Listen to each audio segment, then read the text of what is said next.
ইরানকে নিজেদের ভূখণ্ড ব্যবহারের সুযোগ দিচ্ছে পাকিস্তান। মার্কিন জলদস্যুতার বিরুদ্ধে পাল্টা ব্যবস্থা নেয়ার অধিকার ইরানের আছে। এবার যুক্তরাষ্ট্রের ওপর মধ্যপ্রাচ্যের মেঘ চুরির অভিযোগ।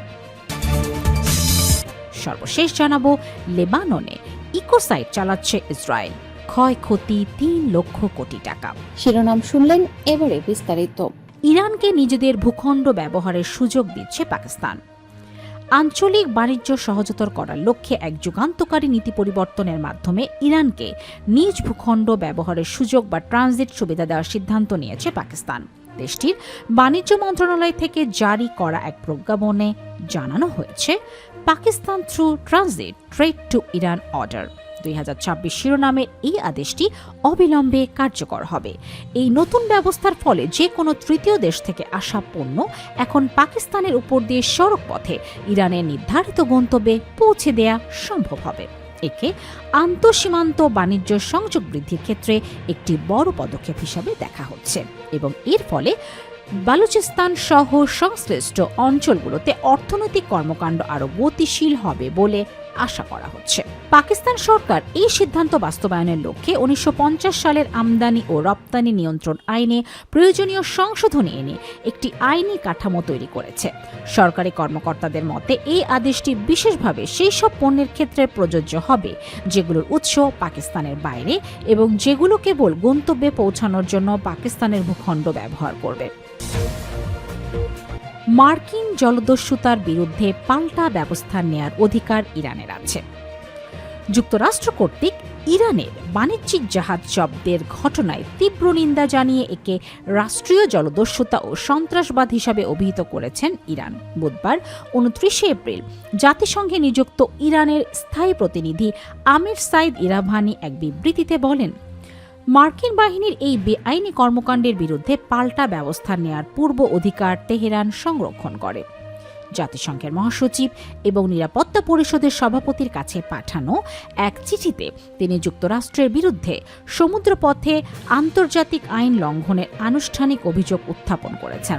ইরাভানির মতে, ওয়াশিংটনের এই পদক্ষেপ বৈশ্বিক নৌ চলাচলের নিরাপত্তা এবং আঞ্চলিক স্থিতিশীলতার জন্য এক মারাত্মক হুমকি।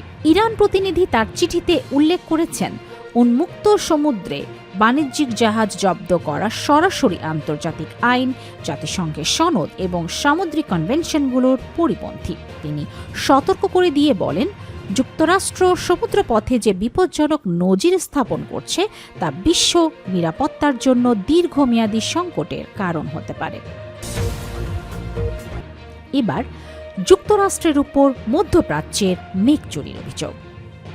মধ্যপ্রাচ্যে ইরান ও যুক্তরাষ্ট্রের মধ্যেকার চলমান যুদ্ধের প্রেক্ষাপটে সামাজিক যোগাযোগ মাধ্যমে এক নতুন দাবি ছড়িয়ে পড়েছে যে যুক্তরাষ্ট্রে বিমান ব্যবহার করে ওই অঞ্চলের মেঘ চুরি করছে। এই তত্ত্বের প্রবক্তারা দাবি করছেন, যুদ্ধের কারণে বর্তমানে যুক্তরাষ্ট্রের আকাশপথের কার্যক্রম সীমিত হয়ে পড়ায় মধ্যপ্রাচ্যে বৃষ্টিপাত ফিরে এসেছে। ইরাকের সংসদ সদস্য আবদুল্লাহ আল খাইকানি সম্প্রতি এক সাক্ষাৎকারে অভিযোগ করেছেন, প্রতিবেশী ইরান ও তুরস্ক মনে করে যুক্তরাষ্ট্র কৃত্রিমভাবে মেঘ ভেঙে ফেলার চেষ্টা করছে। তার মতে, ইরান যুদ্ধ নিয়ে যুক্তরাষ্ট্র ব্যস্ত হয়ে পড়ায় তারা আর মেঘ সরাতে পারছে না, যার ফলে ইরাকে দীর্ঘ খরা কাটিয়ে আবার বৃষ্টির দেখা মিলছে। বিবিসি বাংলার এক প্রতিবেদনে এই বিচিত্র দাবির পেছনে বিজ্ঞান ও ষড়যন্ত্র তত্ত্বের ব্যবচ্ছেদ করা হয়েছে।